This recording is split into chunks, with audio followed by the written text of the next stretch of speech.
Her some 20 years or so. She lives a couple houses down from me. But she does have a day job. And that day job is quite accomplished. She is the co-founder and partner of Foresight Street, which is an advisory and asset management firm focused on affordable housing, real estate, and municipal impact investing. She works with a variety of public and private clients and participates in Foresight Street's work as a financial advisor to developers, financial institutions, philanthropies, and government entities in development of innovative financing strategies for residential, commercial, and cultural projects oriented towards achieving social impacts. And recently, Esther has been engaged to assist in the development of a new joint asset management entity to preserve and extend New York City's stock of nonprofit-owned affordable housing. She's also working on an initiative to attract new sources of financing to stimulate the creation of public housing in Israel. And I will introduce Esther at this time. Oh, we have to hook your mic up.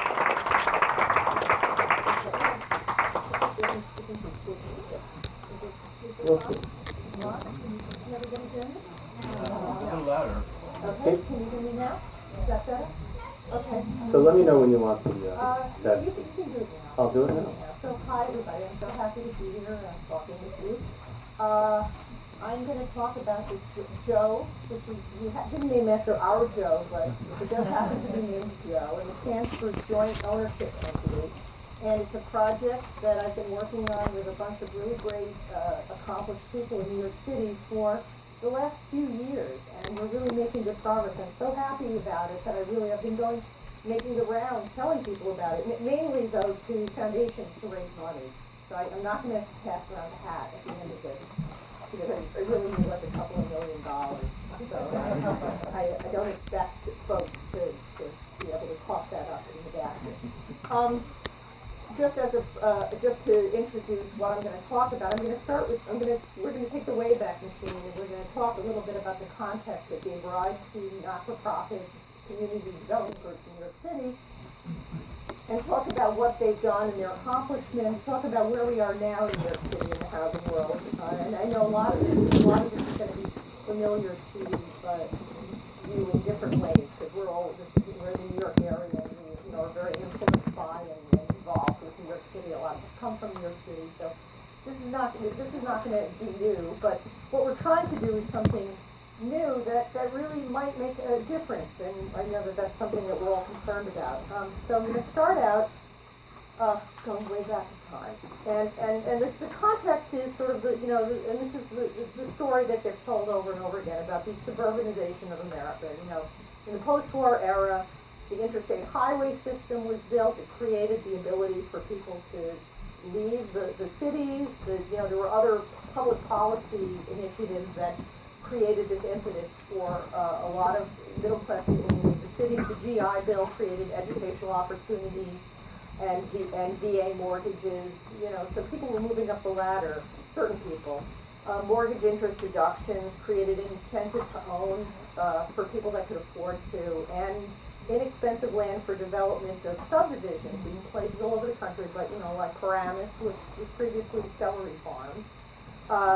The suburbs, these cul-de-sac suburbs, started to sprout up everywhere, but there was another impact, and that was really on the cities that sort of got left behind. And some of the factors that influenced the cities, starting in the 40s and 50s, but really coming to fruition in the 60s and then the 70s, were sort of a neglect of public transportation. Everybody was enamored with cars. Everything was car-oriented. Subsidies went into the roads and the highway infrastructure rather than the public transit infrastructure. The manufacturing economy was chugging along in the 50s, but probably a lot to do with the fact that Europe and the Far East were still rebuilding after the war. But at any rate, we viewed ourselves as the American industrial machine was chugging along. But it was soon to sort of start going into decline as the competition increased in other places. It led to a weakening of the union movement over time, and then, despite a bunch of legislation that came in during this time, the Voting Rights Act, the Fair Housing Laws of the 60s, and the Community Reinvestment Act in the 70s, there continued to be, and still continues to be, de facto racial discrimination in housing, in education, and in jobs, and that's a topic for many other platforms. And the other factor that really had an impact on this widening disparity between cities and the suburbs was redlining by banks. And the banks were starting to view cities as risky. They were starting to view people in cities as more risky investments, and they just didn't advance credit to people, individuals within cities, and institutions within cities that were trying to develop and build. So that, so then while all that beautiful stuff was happening in the suburbs, by the 1970s, large swatches of New York City were really in bad shape, and in worse shape than we had ever seen. I mean, and I went online and I sort of typed in, the Bronx in the 70s, and there was like I could have done a whole slideshow on just the horrific images of New York City in the 70s. So here's a couple of facts about what was going on, and I'm sure many of us were there, and we knew which neighborhoods not to drive through. Between 1970 and 1980, New York City lost 900,000 residents, and that's 10% decline in population over a 10-year period. So that's pretty drastic. That's 1 in 10 people split. The declining tax base contributed to deteriorating fiscal situation, and as you all may know, there was a fiscal crisis in the 70s. It led to a breakdown of the transportation and public safety infrastructure. In some communities, there was widespread abandonment and arson. Primarily, the South Bronx was the most iconic of those places, but it happened in Harlem, it happened in eastern Brooklyn, and those neighborhoods were basically written off. And as a result of this kind of abandonment over this period in the 70s into the 80s, the city took over through their in-rem program, is what they call it. They took over 100,000 housing units. Some of them were vacant buildings, whole buildings that were just shells, basically. And some of them were buildings where there were a couple of tenants left, but the landlords had abandoned them. Some of them were empty lots. In 1976, Roger Starr, the then housing commissioner, floated the idea of planned shrinkage, and he was referring to the South Bronx. And the idea is that, well, maybe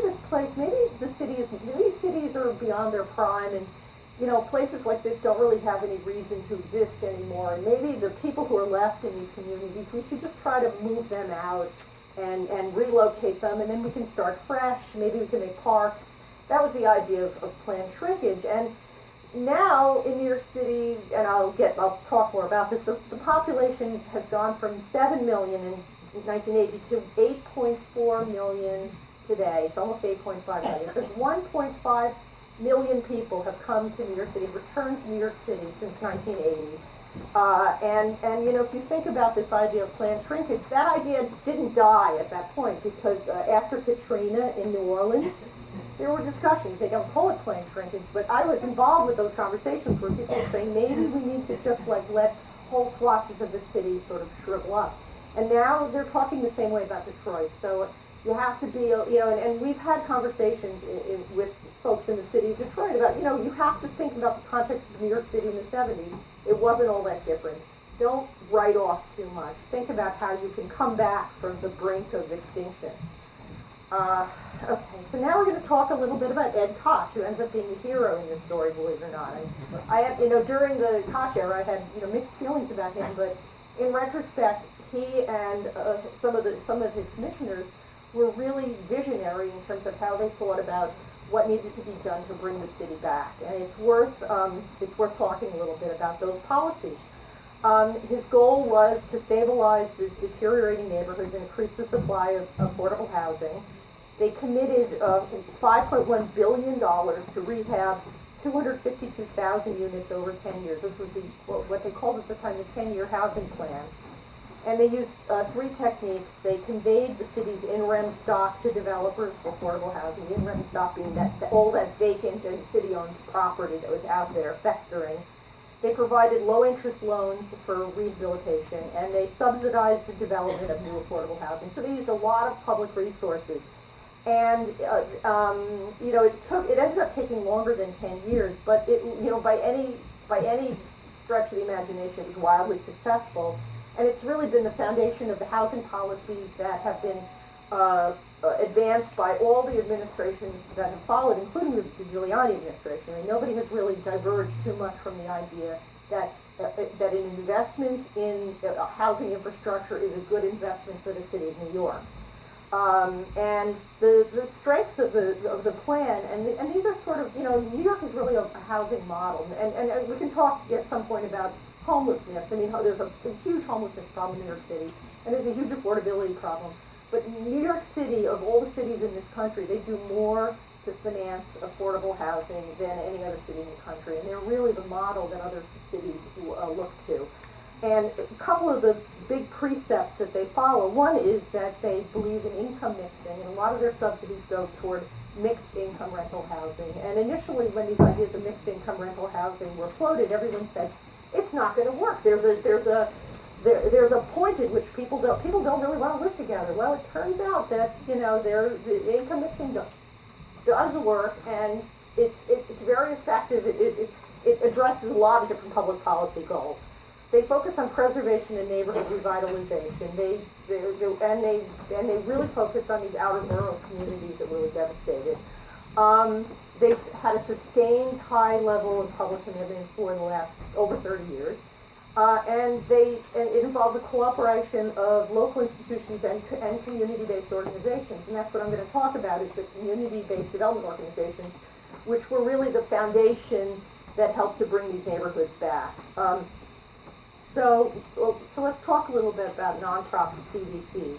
Nonprofit community-based organizations focusing on revitalizing low-income, underserved neighborhoods that have experienced disinvestment. One of the earliest CDCs, I can probably say historically, it's defined as the earliest one, is the Bedford-Stuyvesant Restoration Corporation, which was founded in 1967 with support from Senator Robert Kennedy, Jacob Javits, and Mayor John Lindsay, with financial support from the Ford Foundation. And the Bed-Stuy Restoration is still in existence, and it's one of the community groups that we're working with on this project. And here's just a quote by Senator Kennedy at the time. The program for the development of Bedford-Stuyvesant will combine the best of community action with the best of the private enterprise system. Neither by itself is enough, but in the combination lies our hope for the future. So the idea that this is not the idea of a public-private investment really came to fruition in those days, and that's been important in economic and community development since then. It's been an important idea. So today there are 4,000 CDCs across the country. Some cities have very strong CDC movements. New York is one of them. There's loads of CDCs, probably over 100, that focus on housing. Other states and other cities have different levels of involvement. And here I have another quote by Harry D. Rienzo, and he is the founder of Banana Kelly, which is a CDC in the Bronx. He's also a partner in this work that we're doing. And he's a swell guy, and he's really been a leader for many, many years, since the early 70s. And he says, we live in a global city, and our neighborhoods are subject to constant change, driven by local, regional, national, and international forces. Our job as CDCs is to ensure that our residents, old and new, have an effective voice and meaningful role in all things that impact their lives. CDCs are the institutional mechanisms through which disparate needs, housing, education, employment, support services, and more find a unified voice. So he's a champion. So I'm just going to talk a little bit about what the CDCs did in New York. And these are pictures. The picture on the bottom there that's in the Bronx. In the South Bronx, and these two are Pratt Area Community Council projects in Brooklyn, but the projects range in scale. What we're showing here is all fairly low-rise, but these groups are building 150-unit buildings, new buildings, old buildings. They've built probably an estimated 100,000 units over the past 30 years. So the movement in New York City, it got to a slow, gradual start in the 60s into the 70s when, because of the fiscal crisis, these groups started to step in and fill the void that was left when the government sort of collapsed and government services weren't available. And then they got another boost in 1985 when tax reform legislation led to the creation of a program called Low-Income Housing Tax Credits. And at that point, there was more resources available for affordable housing development, but even by 1985, in these communities, the private developers did not want to go.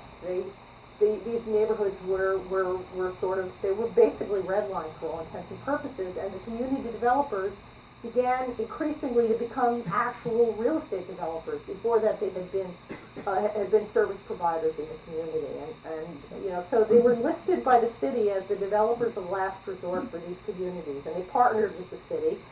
They purchased the properties. They purchased city-owned properties from the city for $1, and they used a variety of resources to renovate them for low-income families. Now, just to talk a little bit about where we are today in New York City, there is no city-owned properties remaining. The 100,000 properties that the city has taken in rent have all been redeveloped into affordable housing. There are very few vacant lots left. If you go to the South Bronx now, it is completely transformed. It looks nothing like it did. There are construction projects going on all over the South Bronx, as well as all over everywhere else. But a lot of people aren't as familiar with the South Bronx because it had such a bad reputation. A lot of people sort of shy away. Gentrification, for better or for worse, is widespread in places like Fort Greene and Williamsburg and Bushwick, which was the epicenter, you may recall, of the looting during the blackout in 1977. And Bushwick is now sort of the new arts center for New York City. So it's become a very different kind of community. The vacancy rates in housing are negligible. Rents are high, and we'll talk about that. Crime is at an all-time low. Graffiti is largely contained. Parks are clean, safe, and welcoming. And the property tax benefits from all this renovation work and rehabilitation work has exceeded the city's investment and offset 75% of local public expenditures. So this was completely worthwhile. The city took the risk and put billions and billions of dollars into the redevelopment of their infrastructure, and it paid off. Now I'm going to turn to CDCs and what they offer and then why they're at risk. Now, CDCs, we've come to call the housing that's owned and managed and developed by CDCs, we call it community-based housing. We make the distinction between community-based housing and it fits in across the spectrum of housing in New York City. I mean, there's market rate housing, which is unrestricted housing, rental, and home ownership. And there's a huge market right now in New York City for what's called private affordable housing. There are a lot of developers now that make a good living building affordable housing using the available subsidy programs. The community-based housing fits in on that spectrum, and then on the other side of the spectrum is public housing, which is for the lowest income people. It's owned by the city. It's permanently affordable based on the subsidies that it gets from the federal government. Community-based housing is targeted to people that earn between 40 and 80% of the median income. So it's not the low. They're not the lowest of low. They're what you might call the working poor. The thing that differentiates community-based housing from private affordable housing is the long-term affordability. That when the way that affordable housing is financed in New York City is that there are either 15 or 30-year deed restrictions on the housing. So when you get the financing, it comes along with restrictions about who you can rent it to and their affordability, the amount that the income of the people who can rent the housing. After either 15 or 30 years, those restrictions burn off, and the private affordable housing developers can then deregulate their units. And there's been a lot of talk in recent years, and I'll talk a little bit more about that in a minute, about expiring use, because it's a huge problem in New York City. As these private affordable housing units go to market, there's pressure to evict tenants potentially, although there are tenant protection laws, but there are some unscrupulous landlords who pressure people they want to swap out people who pay $800 a month for people that pay $2,500 a month. They'll even buy them out.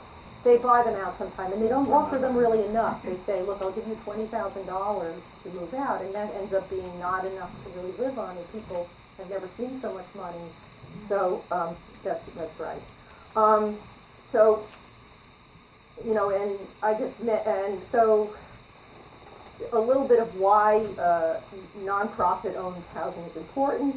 It's affordable to a broader range of low-income households and it's more likely to remain affordable over the long term.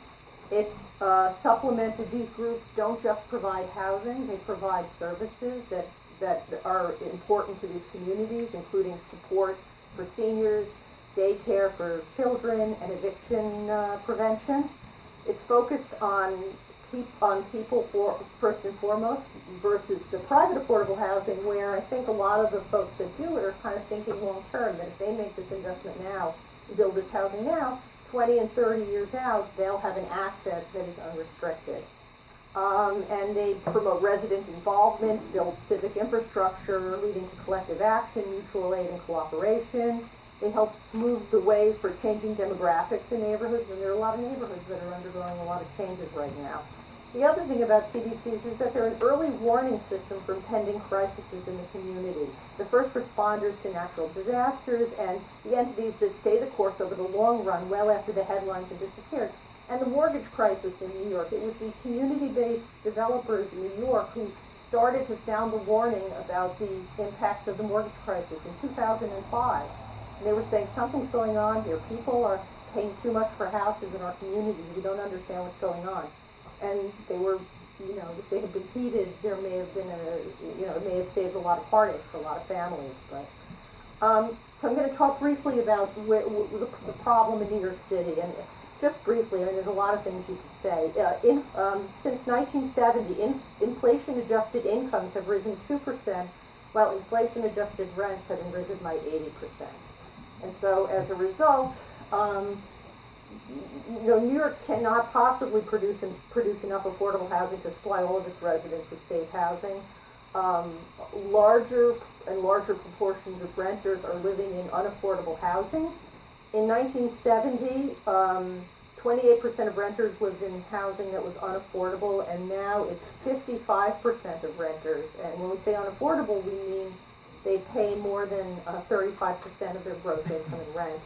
More startling, the share of New York renters who pay over 50% of their income on rent has risen from 20% in 1980 to over 25% in 2011. So these are people, this is money that people can't spend on medicine, on food, they can't invest in education. It impacts people's lives tremendously.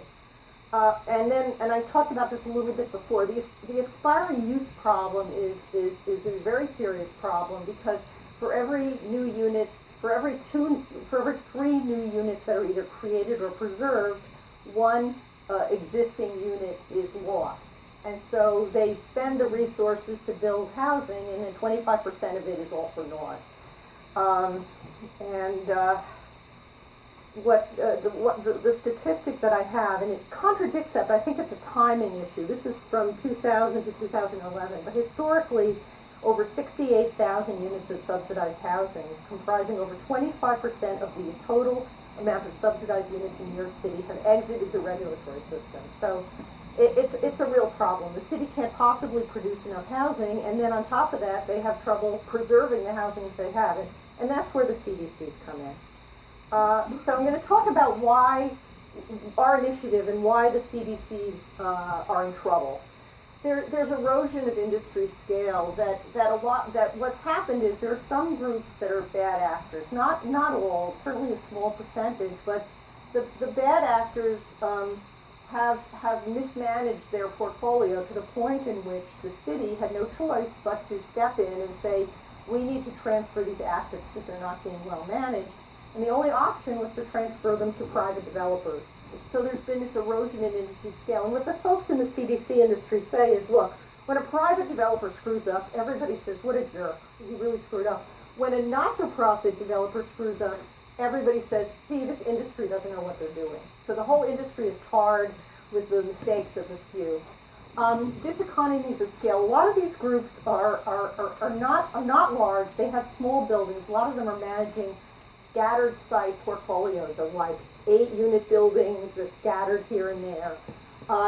It's expensive to manage those type of assets, and it's very hard for these small groups to do it with any kind of efficiency. And real estate is really a business of scale. The other problem is the reduced project pipeline, mainly because of competition, because the private developers have stepped in.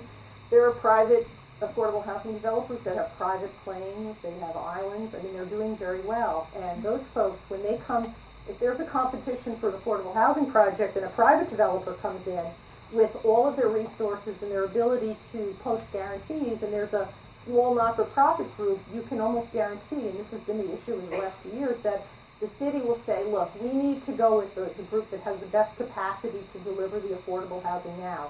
It's short-sighted, but that's what happens. So the pipeline of projects, whereas 100% of the affordable projects used to go to CDCs, now it's closer to, it's getting below 20%, and it's getting harder and harder. And often when these affordable housing developers, these community-based groups, compete for the projects, the cities say, we love you, we think you're great, but you have to partner with a private entity, or we're not going to let you do it because we don't trust you.